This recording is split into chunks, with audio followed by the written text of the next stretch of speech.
সভাপতি সাহেব, আপনি দান বাক্সে তালা লাগাতে দেন না কেন? মসজিদের দান বাক্সে তালা মারতে হবে কেন? যদি কোনোদিন সব টাকা পয়সা চুরি হয়ে যায় তখন?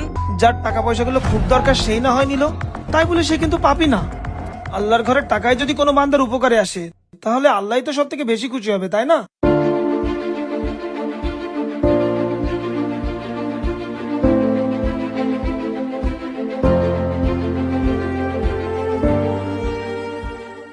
কি হয়েছে? দান বাক্সের কাছে দাঁড়িয়ে আছে কেন? সভাপতি সাহেব, দান বাক্সের সব টাকা তো চুরি হয়ে গিয়েছে। আমি আপনার কত করে বলি দান বাক্সে তালা লাগাই রাখতে। যার টাকার অনেক দরকার ছিল সে নিয়ে গেছে, এত টেনশন করার কি আছে? শান্ত হও। এত বড় একটা ঘটনা ঘটে গেল, তারপরেও কিভাবে শান্ত থাকতে বলে? এই কাজটা ঠিকঠাক করে করো। এই বালিটাই ঠিক করে মিশায়ও। আসসালামু আলাইকুম। ওয়ালাইকুম আসসালাম। মসজিদে টাইলসের কাজ চলছে না?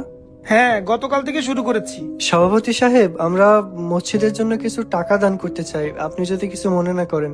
হ্যাঁ, অবশ্যই দান করতে পারো। আল্লাহর ঘরের জন্য দান করবে, আমি কিছু মনে করার কি?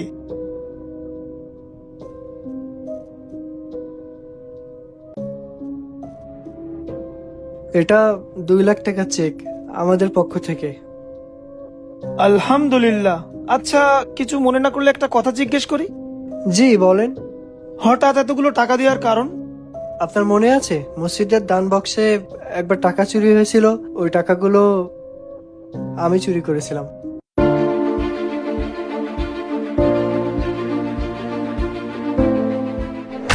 আমি অনলাইনে জুয়া খেলতাম। অনলাইনে বেটিং করতে করতে আমি অনেক দেনা হয়ে যাই। পাওনাদাররা আমার পিছুই ছাড়ছিল না। আমি বুঝতে পারছিলাম না আমি কি করব। তখন আমি মসজিদে এসেছিলাম আল্লাহর কাছে সাহায্য চাওয়ার জন্য। তো মসজিদে এসে দেখি মসজিদের দান বক্সে কোনো তালাই মারা নেই। তারপর টাকাগুলো আমিই চুরি করেছিলাম। তারপর আমি প্রতিজ্ঞা করি আমি আর কখনো জুয়াই খেলবো না। আর ওই টাকা দিয়ে আমি আর আমার ওয়াইফ একটা ব্যবসা শুরু করি।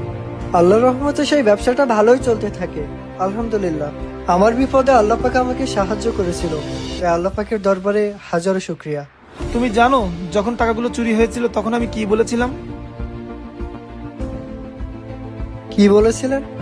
নিশ্চয়ই আল্লাহ পাক টাকাগুলোর মাধ্যমে তার কোনো বান্দাকে সাহায্য করেছে। যাই হোক, আমি দোয়া করি তোমরা সারা জীবন সুখে থাকো। ঠিক আছে, তাহলে আজকে আমরা আসি। আসসালামু আলাইকুম। আল্লাহ পাক যাকে ইচ্ছা তার আপন শক্তি দিয়ে সাহায্য করে, তাই আমাদের উচিত সব অবস্থায় আল্লাহর উপরে ভরসা রাখা। তো বন্ধুরা, গল্পটি ভালো লাগলে অবশ্যই কমেন্টে জানাবেন আর শেয়ার করতে ভুলবেন না কিন্তু।